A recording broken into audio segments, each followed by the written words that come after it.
Good morning, folks, and welcome to Move Daily Talks podcast. I'm your host, Tracy Steen, and this podcast is really all about the woman aged 45 to 65 and beyond who is looking to optimize their health. And if that's you, you've come to the right place.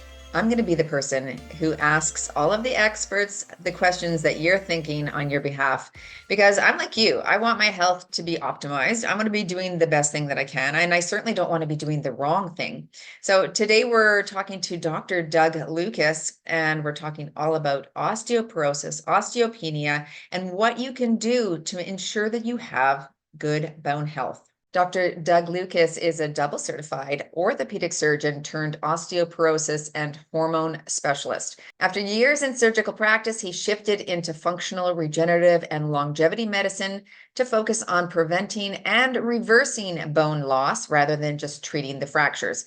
I love that because he knows how the fractures happened, and now he's working to help us in prevention. I think that's fantastic. He's the founder of Optimal Human Health MD, the Osteo Collective. He's the author of the Osteoporosis Breakthrough and the host of the Dr. Doug Show, Bones, Hormones, and Health Span. I'm going to be asking Dr. Doug every question I can think of, from nutrition to how to train, impact exercises and resistance training to supplementation. We're going to talk about it all today. So welcome to the podcast, sir. I'm glad to have you on here and really excited to talk to you about bone health specifically. This is something that is on the menopausal woman's mind. Hopefully it's on our minds. If it's not, it definitely should be. Glad to have you. Can you tell us, to start with, what are you on a mission to do on your own platform and in your own work? Well, yeah, first of all, thank you for having me. And you actually just laid that out so nicely for me by second guessing yourself when you said that, because that is my mission right now. So you said that it should be on the women's minds as they go through midlife. And unfortunately, for a lot of women, it's not. And I Right. got very interested in bone health early on in my practice by treating fractures and then ultimately creating a kind of functional integrative clinic to help people to improve their bone health and reverse osteoporosis.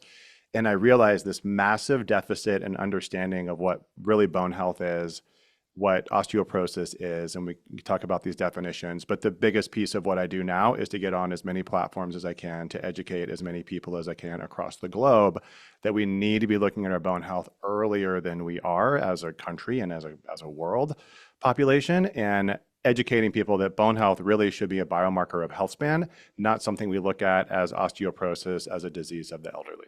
Mm-hmm. Even I think back to when I did my training, and we had maybe a chapter on osteoporosis and how to train people in order to avoid it. But that was it. It was very small.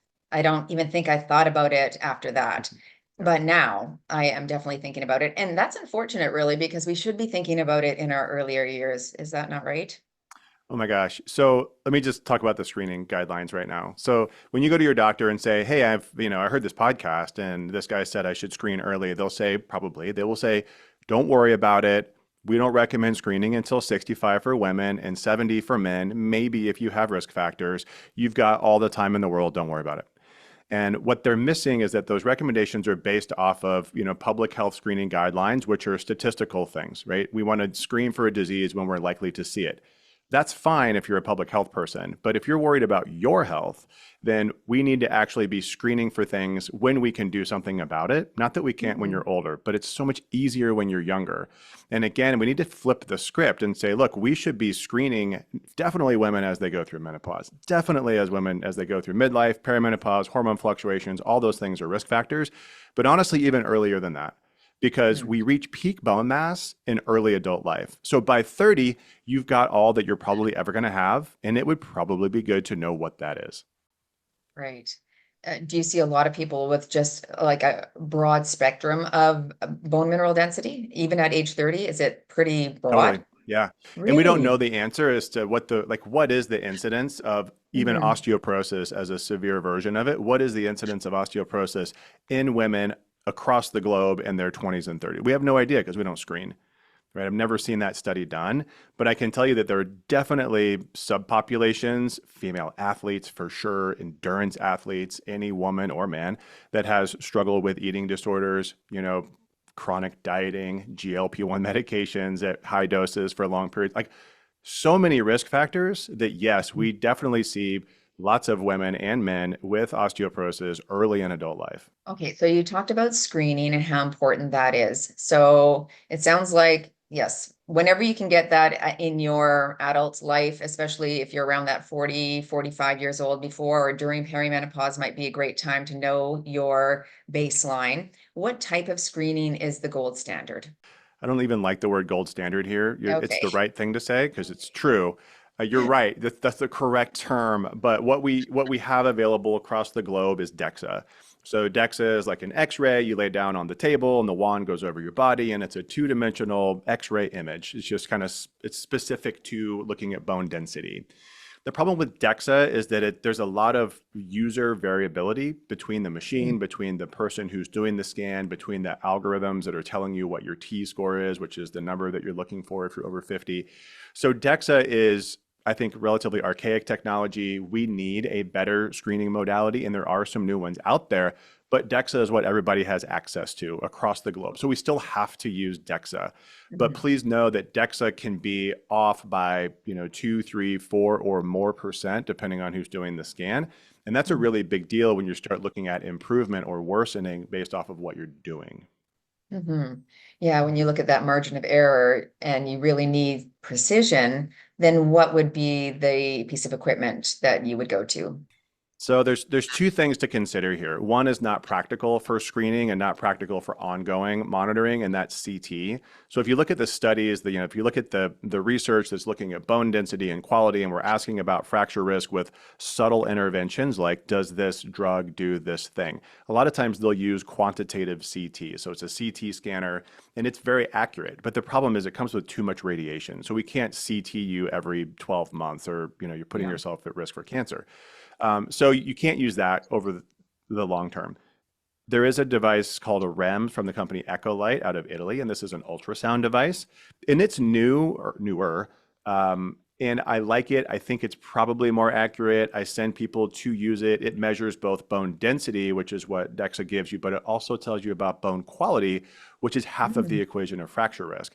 So I think it gives you better information, but it's not perfect either. And so there are populations where it maybe doesn't give as good of an image. There's probably more operator variability, the person who's using the device, than maybe we know. And it might really, it might depend more on some other factors that we don't have great research on. So I think it's a little early to say that this is the answer. I hope that the company can do a great job of doing the research. They're engineers. I know them. They're working really hard on this, so maybe they'll push this forward. But right now, I just say, look, if you have access to it, great, get it. But you also need a DEXA, and we probably need to do both moving forward. So you referenced bone quality. I would love for you to break it down for our audience. What exactly is bone density? And then tell us what bone quality means as well. So when you think of bones and we talk about density versus quality, I think it's easier to look at like a bottle. So I always have this femur on my desk. And so when you look at a bone like this, you always kind of think of bones as like a tube, and like that indeed is what this is, right? So this is the femur bone, the thigh bone, this is tube. And on the outside, it's going to be really thick bone, really dense. But on the inside of this is the quote unquote spongy bone. And when you look at the spongy bone, it's laid out in a very like beautiful lattice structure. It's like a honeycomb. And how the thickness of those things, how it's laid out, how it responds to stress is very specific to the bone and the stresses that the bone sees. So while if you just think density, if you were to just, fill this bone with concrete or with chalk, then it would be more dense, right? But it wouldn't necessarily be stronger. And this is some of the issues with some of the drugs, is that they make the bones more dense, but over time, not necessarily stronger. And you can have not particularly dense bones, a low T-score on DEXA, but not be a fracture risk because you have great strength. It's well laid out. It suits you. It is a strong structure. And you can almost think of this as like a concrete house versus like a steel house, right? Like if you look at steel structures, they don't look real dense, right? Because the beams are far apart, but they're very strong, versus like a concrete or like a brick house. It feels more, it's thick, it's dense, but isn't necessarily as strong, if that makes sense. So bones they're unique organs in that they have very specific structure. Like the top part of this bone, of the thigh bone, is going to look very different than the middle part of this bone based off of the forces that it sees. I had Dr. Darren Candow, he's a creatine research specialist, on the podcast a while ago, and he was talking about a study that looked at creatine's impact on bone geometry. What is bone geometry then in reference to bone quality? Is it the same thing? Similar. So if you look at CT studies, they actually talk about bone geometry, and you can get really, really nerdy about this. And you can look at like the cortical thickness, which is the outside. You can look at like the density of that like honeycomb that I just mentioned of the trabecular bone on the inside. Even just changes in the way that the bone is arranged. How thick is it in comparison? Like you can get really detailed. I've not seen the studies on creatine and bone geometry, so that's cool. I would love to see that. But in general, a CT is going to kind of lay out bone geometry, and it is going to talk about strength that way. So strength and quality, kind of the same thing. And the CT will describe it as bone strength when you're talking about bone quality. So in our youth, then, what determines our bone density? Oh, lots of things. If you think about like just the animal in general, the human in general, like we go through this growth process, and it's actually remarkably long, compared to other animals. And so we don't reach our peak height until 20s. We don't reach our peak bone density until probably around 30. It's a very long time period. All of the things that we talk about being good for bone as adults are going to be the things that help us to develop good bone as children, as adolescents, as young adults. And this is a big problem in today's society because a lot of our kids, I mean, I have 3 kids, a lot of our kids are not doing these things. Our young adults are not doing these things. So, just use the exact same framework when we talk about reversing osteoporosis. The number one thing is food. How many of our kids are eating a whole food protein forward diet? Mine are because I More, force feed them, because right? Like that's what we lay out, which is great. But it's all we talk about, right? yeah, And so yeah, not to say they don't eat other foods, but they're very focused on this one thing, like protein forward, and they know what a whole food is. Not that they always eat sure. it, but they know.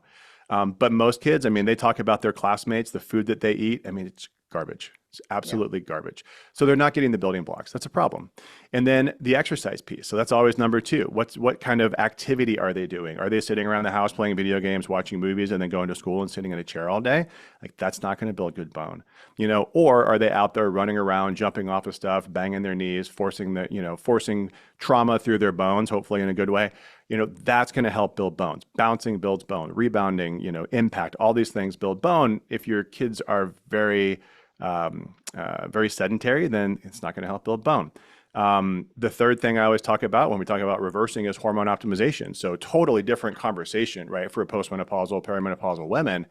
But for our kids, what are they exposed to that is having a negative impact on their hormone balance? We know that we see lower testosterone in young men than we ever have, right? What are the endocrine disruptors? What are the toxins that they're exposed to? What's happening with their hormones? And then for our young women, oh my gosh, are they going to the OBGYN and they're putting them on birth control right out of the gate? That doesn't have as negative of an impact on bone health as I thought it would because of the progestins and the androgen nature of them. But still, you are disrupting the natural cycle, which should likely have a negative impact on bone health, especially in young women. So I think all of these things that are true for us older in our lives and in our midlife is definitely true for our kids. And I really worry about what's happening in our younger adult population because of all these things in our children. You just alluded to it, and I was just going to ask the same question. Have you seen a change in, 20, 30 years ago with the youth compared to today? And I'm guessing yes, because what we used to do, we didn't have phones, we didn't have computers, we were outside playing and running and biking, jumping and skateboarding and all of that, right? But I think that has shifted over time, and there's a lot of people sitting and gaming and computer and scrolling, and you must see a drastic difference in an increase in osteoporosis because of that. Yeah, well, again, we don't know, right? So we don't screen our young adults, so we really don't know the answer to this. I do have a number of patients, and we have community members, that are women in their 20s and 30s. We see men in their 40s, usually because there's something going on with testosterone or with their gut. I have a number of male celiac patients who have osteoporosis, and they didn't know. Right. So we diagnose their celiac disease. So yeah, I definitely think it's there, but there's no current way to recommend to screen for it across a younger population. I would love to see that study done. I saw something on your Instagram page, and it was a photo of a young man, and it was showing the improvement from his Z score and T score, which I'll get Dr. Doug to explain that in a moment here. but he basically was beginning to reverse his osteoporosis to osteopenia. But he was young. I was shocked. I was like, Yep. what? He has a Yeah. story? What is this story? Well, and he But was a marathon runner. Yeah. right. Yeah, so this is So the power of social media in our community, right? Because we can touch so many people, and I know you've got a great following. And this is a guy who found me on Instagram, and he, implemented the things that I talk about, and literally in 12 months went from having chronic stress fractures and osteoporosis to having not quite normal, but very, much significantly improved bone density. He's healed. He runs about 10 pounds heavier now, but he's PRing every race that he runs. Right. So just a totally different mindset. And yeah, I love the power of social media for that. what did he do different? So yeah, the biggest thing for him, I think, was nutrient overall. So he was under eating, Mhm. like a lot of our male athletes do, right? He was just under eating, and female athletes, but he was just under eating, worried about weight, trying to be leaner, and his body doesn't hold that well. Like my body doesn't hold that well. If I were to lose another 20 pounds, my BMI would be normal, but I would look terrible, right? And Yeah. I would feel and perform terrible.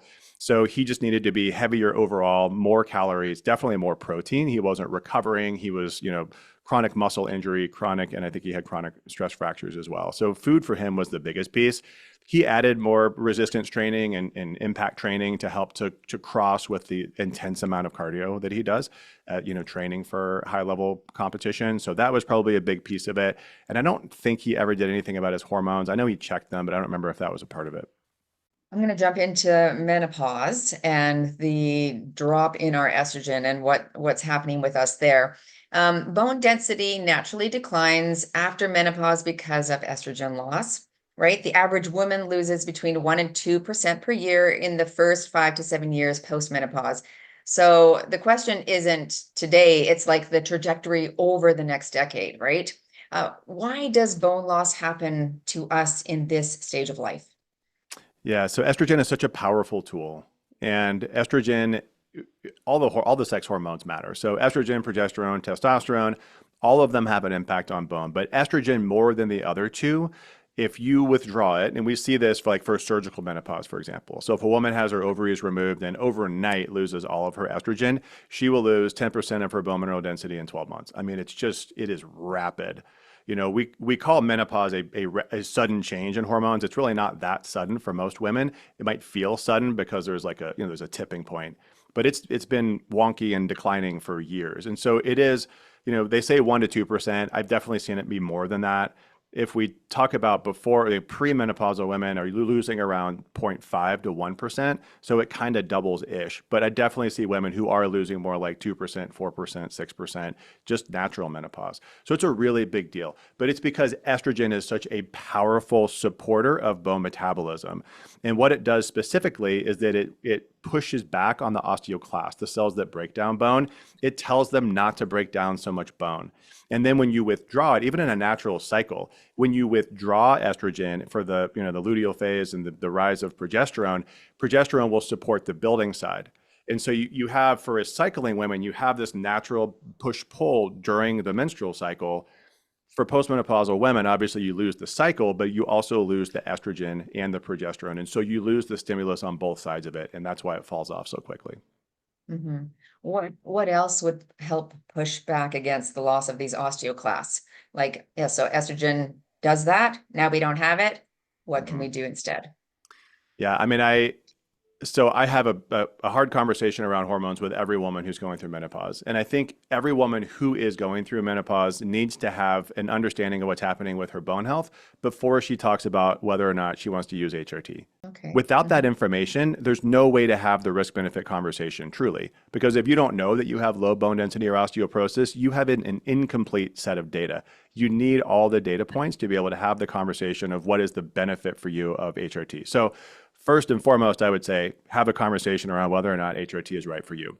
Let's just say you decide that you aren't going to use HRT, which is totally fine. I never push it. It is the natural way to age, without a doubt.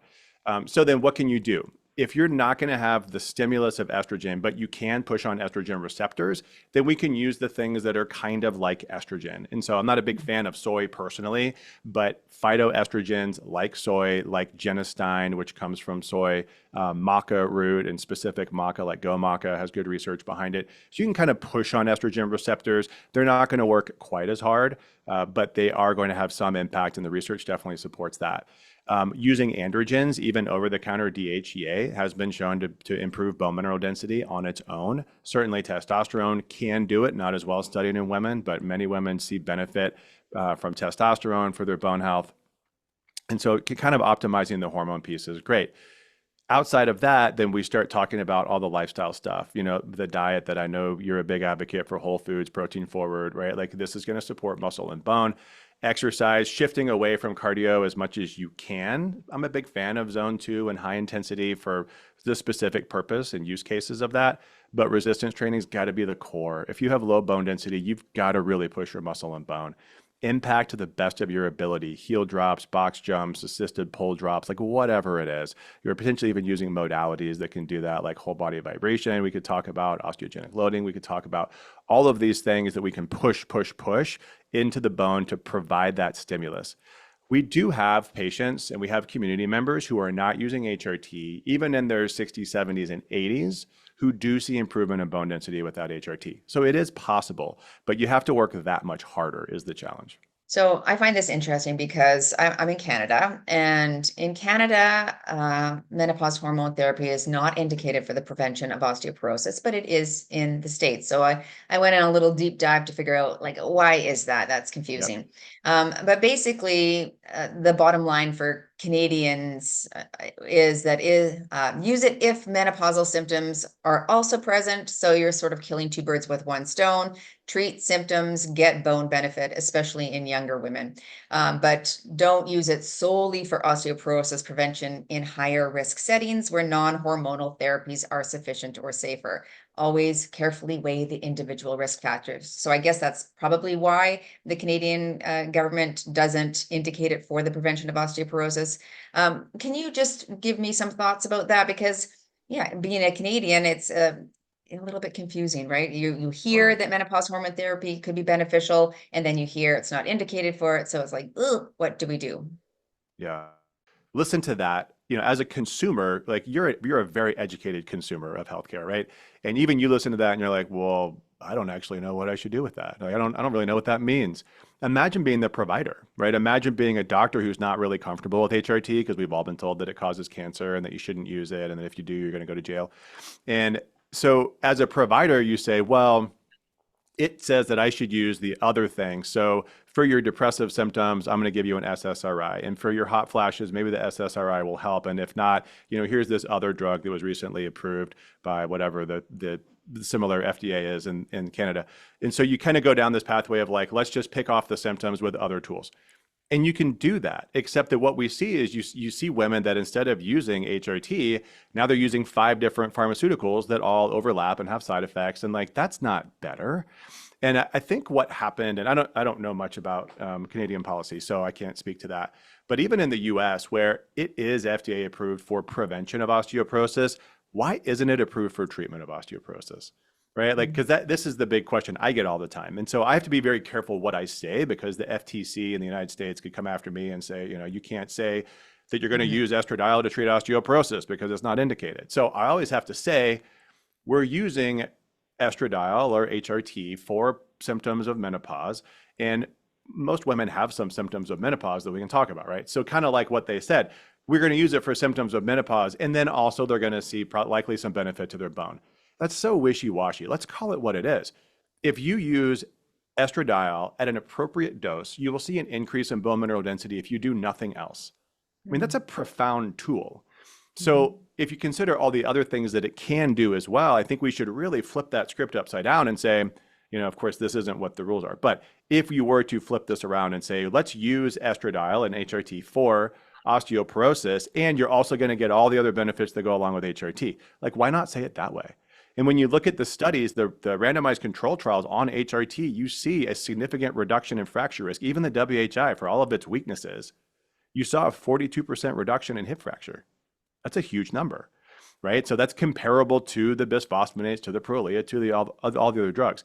I don't think they measure bone mineral density. I don't remember. But if you look at the other estradiol, especially topical or transdermal estradiol products and bone mineral density studies, randomized control trials over 12 and 24 months, BMD goes up. Same thing as the drugs, 2, 3, 4%. So it is a powerful tool. I really wish the FDA would reconsider some of their stances. You probably saw the big FDA panel, the expert panel on the black box. That hasn't changed. It hasn't gone anywhere. I don't know when that'll change, if it'll ever change. But to get something that is natural out in front of the pharmaceutical industry is going to be really, really difficult. And I think this is where we as consumers need to be advocates for our own health and understand, based off of our conversation and all the other conversations from experts in the space, how powerful is this tool, and then how much do I need to advocate for it? Well, I think what you said already is so true, that even determining and figuring out where your bone density is at currently could really inform your decision on whether or not you want to go on to menopause hormone therapy. So I think that's really important, which means know your numbers, know where you're at. So I would love for you to help me interpret my own DEXA scans, because I know a lot of women out there are beginning to understand maybe the importance of understanding this or getting the screening done. And so I know up in Canada, again, you can pay just to have the scan done, but you have to pay extra to get the interpretation from the doctor. So yeah, I would love for you to just kind of walk us through it. I've had two done. One was 2 years ago, and then one was just this year. I was pleasantly impressed with myself. I can say that. I was pleased at the bone, at the score, because I was in the green for both of them. My bone mineral density, is it grams per centimeter squared, was 1.140. Both years, so 1.140. My T-score 2 years ago was 0.4. My Z-score was 0.5. And then this year, my T-score was 0.4 and my Z-score was 0.6. So it went up slightly. And the bone density didn't change, 1.140 both times. That's right. It didn't change. Yeah, same. Yeah. So, I mean, does that show some of that margin of error, like because the Z-score changed? Honestly, it was stone cold the same. So can we talk about all three of these things? So this is really great. Please, love. Yeah. And then just for the medical boards that are auditing me, I'm not practicing international medicine right now. I'm just talking about what these things mean. So So when we look at DEXA, you're going to get these three numbers, right? And you're going to get them for specific body parts. So, lumbar spine all together, L1 through 4, sometimes they'll break it down each one.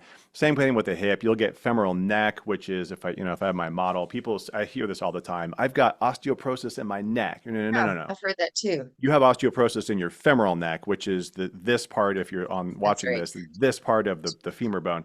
But they'll also say total hip, which is this part of the femur and this part of the cup that goes along with it. There's all these different numbers you can get. But the things that we really care about, because they have the most data behind them, is femoral neck and L1 through 4 combined, if they have the data for L1 through 4. And so let's talk about these three things. So what you care about most off of DEXA is the actual density. So let's ignore for a second T and Z score. When you're comparing year to year, you need to compare the actual grams per centimeter squared, technically it's cubed, but centimeter squared density, because that's the number that's going to be consistent over time, that unit. Because T-score and Z-score will actually change as you age, even if your bone density does not. And this is actually what you see, right? So your bone density was exactly the same, 1.140. And that puts you then into the calculation for T and Z. But when we compare study to study, yours did not change. So the fact that you did not lose bone is a win, right? This is an absolute win. So congratulations. If you had seen some bone loss, though, this is when you have to do the math. And when you do the math on percent loss or gain, do it off of the bone density, not off of the T-score and Z-score. Okay. And so yours obviously would be 0% change. But remember, with DEXA, you have this zone of error, right? You have this percent chance that it is within the error. And in DEXA, it's called LSC. And LSC stands for least significant change. And for those that are looking, at a plus or a minus of even anything under 3%, you can't say that that's not random. You can't say that that's not due to chance. So this is why, DEXA leaves a lot to be desired. So anyway, that's the density. So you didn't change. Now, if you notice, your Z-score changed. So how did your Z-score change if your density stayed the same? And we see this too, like if you were to follow this out long enough, your T-score would change too. And it's because the Z and the T scores are statistical interpretations of what's happening with the bone density compared to certain populations. So Z score, I'm not going to ask you how old you are, but Z score is used for younger populations. So if you're a 30-year-old athlete, you're not going to worry so much about the T score because that's actually, I mean, they would actually be the same thing. But you're more worried about the Z score because the Z score is compare you to your population, right? Your age-matched population. You use T score because as we get older, obviously, if you follow the average bone density line long enough, everyone has osteoporosis, right? So we don't want to say like, if you're 100 years old and you have normal bone density, like you have osteoporosis. So we can't use that as a diagnostic tool. T score then is comparing you as someone over the age of 50. T score is comparing your bone density to someone of a young adult age, usually 30. Right. So now you're comparing yourself to your younger self, which some people would say, well, that's not fair. But we have to find a difference between where you are now and where we hope you were when you were younger. And I That's agree, right. it might not be fair, but you have to do something to give you some statistical analysis. And that's why T score for people that have osteoporosis is bigger than Z score because they are lower than the average. Does that make sense? It makes sense. Yeah. Yeah. So Z score is me compared to another, and I'll say it, I'm 55. So it's me compared to other 55-year-olds, right? And then my T score is me compared to the ideal specimen at 30 Right. years old. Okay. Right. And so, and you can actually, yours is interesting because your T score is actually better than your Z score. And so this is where the statistics can get wonky. And so I don't worry about this too much. You'll hear people that are, if you listen, Kim Zambito is a great orthopedic surgeon who, I don't know if you know her, but she has a REM scanner. She does these consults. And if you listen to her talk about this, she goes so into the weeds on it. For me, it's big picture, right? Like your numbers look fine. I'm not worried about your bone density. I'm not concerned about your fracture risk. I'd love to see what a REMS looks like on you just to get a sense. But because you are you are a well-developed athlete, I would assume that your REMS is going to look even better than your DEXA with the bone, the fragility score, the strength part. So, I always like to have more data, but I'm not concerned about your bone density, but I would recommend continuing to track it over time. Yeah, that's it. I definitely will. I find it very interesting and it makes me excited. And then it also gives me insight on what I need to work on if that's the case. So that is the case for so many people, right? Where a lot of people have had a DEXA scan. I did mine. I did a little reel on it, and I know a lot of people did their own scan at the same time, and then reported some of their numbers. And a lot of them are in the minus, right? -1, -2, -3. So let's talk now about just some strategies moving forward. I would love to dive into some nutrition for bone building, training for bone building, and then additional supplementation for bone building. So Yeah. let's start with the nutrition. What do we Yeah. need to include or not include? Yeah, so I think it really depends on your starting point. There's the basic stuff that we'll talk about, but it really depends on where you are. So many of our community members with osteoporosis have been fighting, something for a long time. They generally eat really well. So that's one piece of it is, where are you starting? Because if you eat a terrible diet, then there's more things we need to talk about. But the other thing I want to talk about too is this like diet wars thing that I just don't get into. I have my own beliefs around what's right for the human body and what's right for me, and that's fine. But I used to get on stage and try to change people's beliefs, and that's just I found not to be a great tool because it just turns people off. Our beliefs Oh, are yeah. our beliefs, Yeah, people right? believe exactly. They are heels dug in. Right. And so Yeah. here's the thing. That's fine as long as it Yep. works for you. And then the things that we need to agree on are, as we kind of already mentioned, a whole foods based protein forward diet. And that can be anything from carnivore to vegan, right? Like you can do it across the board. Mhm. And so as long as it works for you. Now, what does protein forward mean? For me, that's going to be zero point 0.8, and I'll do it for US and then we'll do it for we'll do it for the rest of the world. But for me in the US, this is zero point 0.8 to 1 grams per pound of ideal body weight. For the rest of the world, that's 1.8 to 2.2 grams per kilogram of ideal body weight. And that's a little over what the science would say, what the literature would support is It sort of is, like the yeah. threshold of muscle protein synthesis. But the reason Mhm. why I say that and the reason why we start there in our community is because I see almost universally people that have osteoporosis have gut dysfunction. So even if you were to hit that, I think 1.3 is kind of what I would call the, the threshold, 1.3 grams per kilogram. Baseline, yeah. Yeah, Bare right. So minimum. I would consider that the threshold, and I've seen people recommend that. But the problem is, if you have low hydrochloric acid, you have low stomach acid, you have pancreatic enzyme deficiency, you got whatever going on in your gut, you're not going to absorb that. So I would Mhm. rather overshoot it, having done the research on kidney health and protein, and say like, what's the negative of overshooting it? Nothing Cost really. probably, right? Like Mhm. your budget.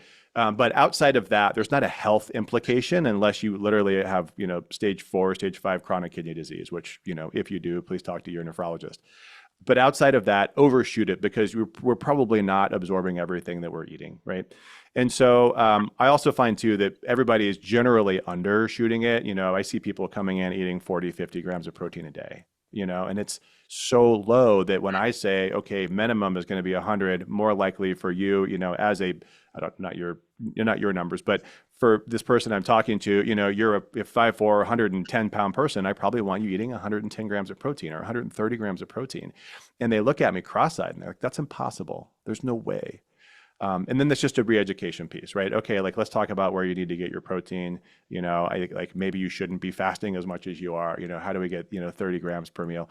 That kind of stuff. And Mhm. it's very simple. It's not necessarily easy to incorporate, but it's very simple. And Mhm. once you do that, I don't care if you're eating a vegan diet, if you're a Mediterranean diet like fanatic, or if you're paleo, like I don't care as long as we continue to see improvement.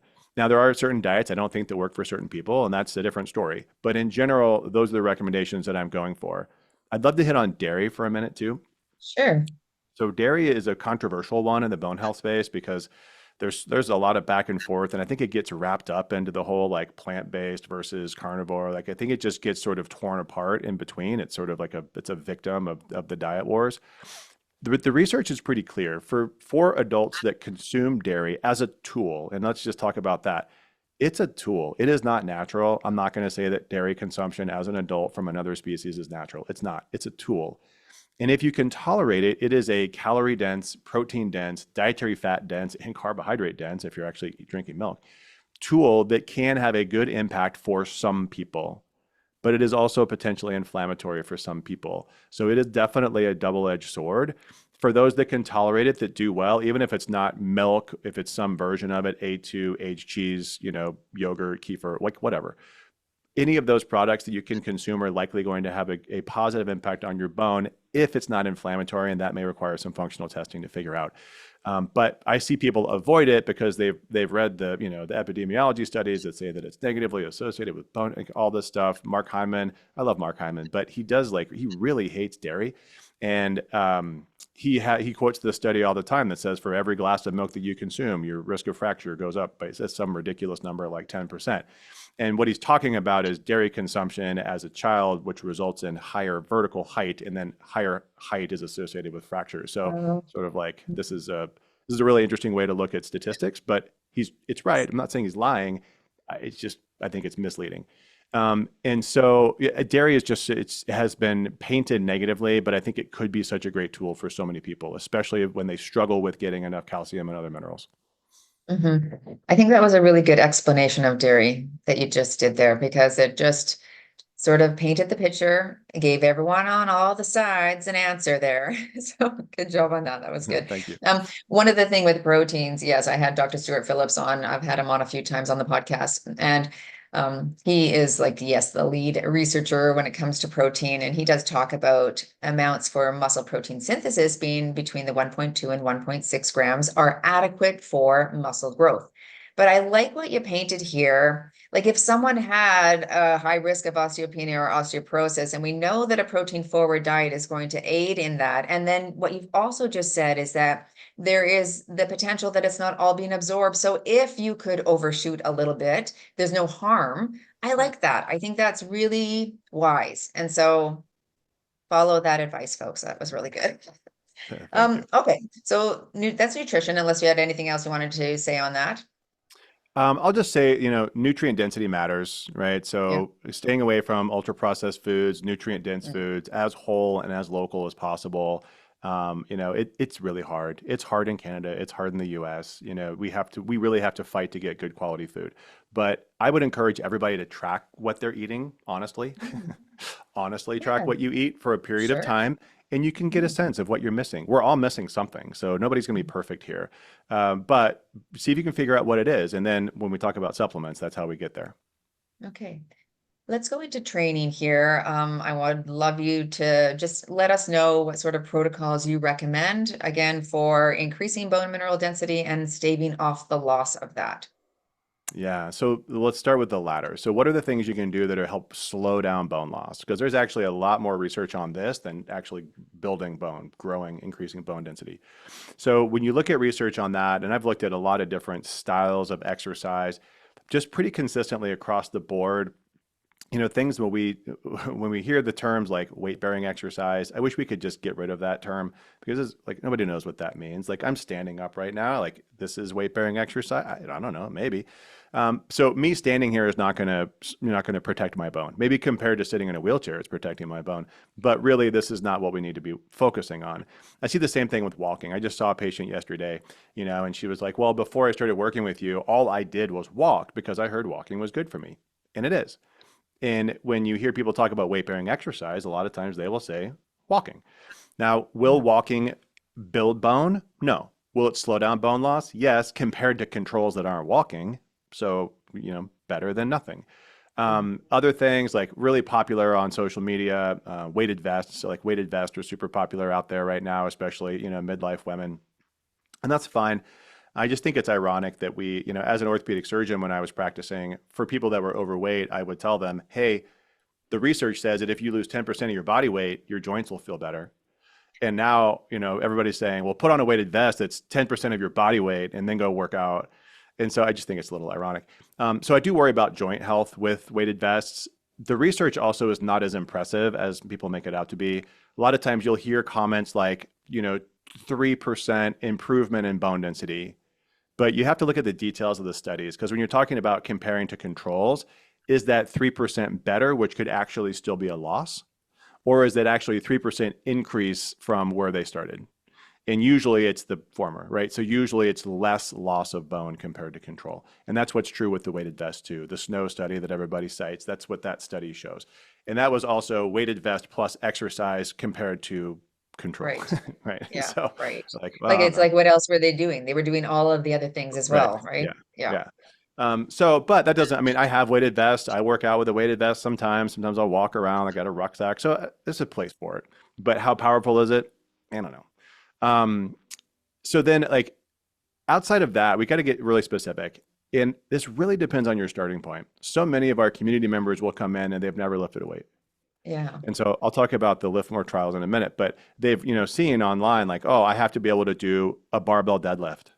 I need to be doing barbell overhead presses with plates. And that's so unrealistic. And please don't do that if you're in this mindset right now. And so we built out an exercise program, very rudimentary, right? Like there's only so much you can do without one-on-one training or classes like, like you're really good at. If you were to use an async program, we built out like starting at absolute zero, right? Like body weight exercises, bands, very light dumbbells. You hear Vonda make fun of the pink dumbbells. We got to get rid of these. Well, not necessarily. Like not if this is your starting point. Maybe get rid of Sure. them eventually, right? Yeah. So resistance training is resistance training, and you have to pick a starting point that is safe for you, and then progressively overload over time. That's right. And the good news is if you are in the camp of women that have never worked out, the amount of gain that you can get in the first couple of years is so big, Tremendous. Yeah. right? It's so big. I'm a little jealous, right? I've been working out my whole life. Like it's so Yeah. hard for me to continue to progressively overload. Poor me. But same thing, right? So we have to pick a starting point, and resistance training should be the primary component of it. And then potentially working up to these complex exercises, like what they used in the Lift More trial, which was probably the best study on exercise and bone density. And they did see an increase in bone density in an 8-month intervention, which is really cool. But again, they used barbell deadlift, barbell back squat, and barbell overhead press, and also had an impact component too. Correct. So, Yeah. how much was each doing what it did. But you could potentially work up to that. But what I love to tell people is you don't need to do those exercises. Don't even aim for doing those exercises. Like you can build bone without it. We see it every day. But resistance training has to be the key. And then from a longevity perspective, I like to remind people like, yes, actually getting your heart rate up a little bit, zone 2 exercise, big advocate of. If I had another hour in every day of my life, I would probably do some every day, but I don't. High intensity interval training, fantastic from a longevity perspective. Short intervals, you can do so much to your VO2 max by doing that. But be careful because that is high intensity by design. So that's kind of how I guide people, if that makes sense, on exercise. Yeah.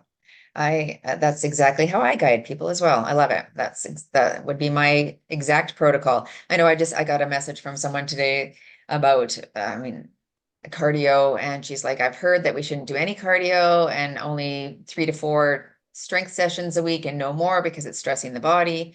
And Mhm. again, we hear these things, we hear these little sound bites from social media, and we think it applies exactly to us, but it's really important, folks, to listen to your own body, hire someone who can help you figure out what is best for you. Start light, work your way up. It's a challenge because, yeah, again, it's all sound bites, but it's not necessarily intended for you as the specific audience, right? So Right. tricky. Okay, let's just finish up with the supplementation here. What sorts of supplements are beneficial for building bone? So such a challenging space because there's a lot of companies out there. I, I don't know if I know most of them at this point, but I've talked to a lot of them. And, supplements are helpful. I think, we talked about nutrition. I don't know anybody that has a perfect diet. So Yeah. what are we missing? What do we need to supplement? And then what are the tools that we can actually do on top of that are kind of irrelevant to our diet? And there's a lot of products that are potentially helpful here.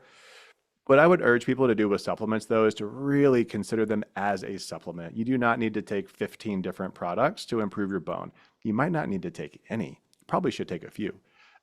But we get marketed to so heavy. Like I have different Instagram profiles, and I like to see what different audiences are targeted to. And the bone health stuff is wild. I mean, the companies that are targeting people that have osteoporosis, especially menopausal women, like it is intense.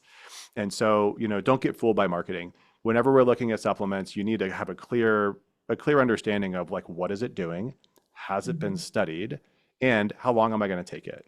Because most of the products that are being marketed that I see are, I'm not even going to say names because I keep getting cease and desist letters from attorneys by saying these things out loud.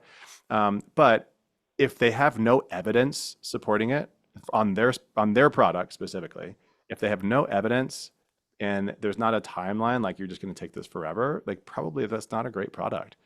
Mhm. So let's dial it back a little bit. So when it comes to the nutritional supplementation, this is where you see the combo products like we have an affiliate with the company AlgaCal, and I love the company, I love the CEO, like he's a great guy. It's a really, really well-run company. I will say openly, and they know that I say this openly, their product's not perfect. Like I would design it differently. But you see products like that, and there's several other products on the market that are similar, where you have a calcium, a multi-mineral, and then some vitamins. These are reasonable products for bone health, depending on kind of your starting point, because again, it's hard to get everything through diet, especially calcium. Especially if you don't consume dairy, it's kind of hard to get an adequate calcium. You need to track and see how much you need because you don't want to take too much. But all the other minerals are just as important, potentially, if not more important, right? Getting all the potassium, all of the magnesium, and you're not going to get that through one product. Like your bones are made of all the minerals. Calcium just happens to be the most by quantity, the most Well, by yeah. density, right? Mhm. And so I would encourage people to track calcium for sure and see how much you need. And there's a good chance you might not need any. So then it totally changes your supplement profile. Sorry, So how do we track calcium? yeah, so Just I track our foods and then yeah, calculate how many grams, exactly, and how many exactly. grams is it per day that is required? So I actually don't know what the numbers are from the USDR, but so for us, we look at 700 to 800 milligrams through whole food sources. So that doesn't include like if you're a soy milk or nut drinker or whatever. If it's fortified with calcium, not the same thing, that's a supplement. But if you're getting it through whole foods, we say 7 to 800 sort of the minimum. Now Per the day. the Bone Health and Osteoporosis Foundation would say you need 1200, but that includes supplementation. So it's Okay. going to be somewhere in there, right? And this is the science of it, or the art of it rather. So somewhere around there. And we use Chronometer, not to throw brands out there, but they have a good free product that you can use. My Fitness Pal, also works really well for this. Mhm. They use similar databases. And then looking at the other minerals too, just as important, and the vitamins too. And so this is where vitamin D, the general recommendations are vitamin D and calcium. They do go together because D helps you use calcium. But we actually need all the fat soluble vitamins. So we need vitamin D, we need vitamin A, preferably as retinol or retinoic acid, because that's the active form. We don't all have the ability to convert beta carotene. We need vitamin E, and there's a ton of research coming out right now about different forms of E. So like, which one's the best one? I don't know, but it's but it's not the one that's in the cheap supplements. I can tell you that. So we really need all of the tocopherols. We need all of the tocotrienols. So we need this sort of spectrum, and we could get into the weeds on that. And there's some really great vitamin E products out there, and then the vitamin K, and this is a big there's a lot of discussion around vitamin K in the bone health space, and it's oddly controversial. But let me just kind of break down the three pieces here. So there's vitamin K1, which is actually not that relevant to bone. You get vitamin K1 through plants for the most part, and you're probably getting enough through diet if you're eating some plants. And even if you're not getting enough, there doesn't really seem to be the low level is really low. You don't need to eat that much vitamin K1. And then there's vitamin K2. Vitamin K2 does have a significant impact on bone, and there's a couple of different versions. The two that people will talk about is K2 as MK4 or K2 as MK7, and I don't know why it has to be so hard to say, but they're very similar molecules. MK4 has a shorter half-life, so you need more of it or dose it more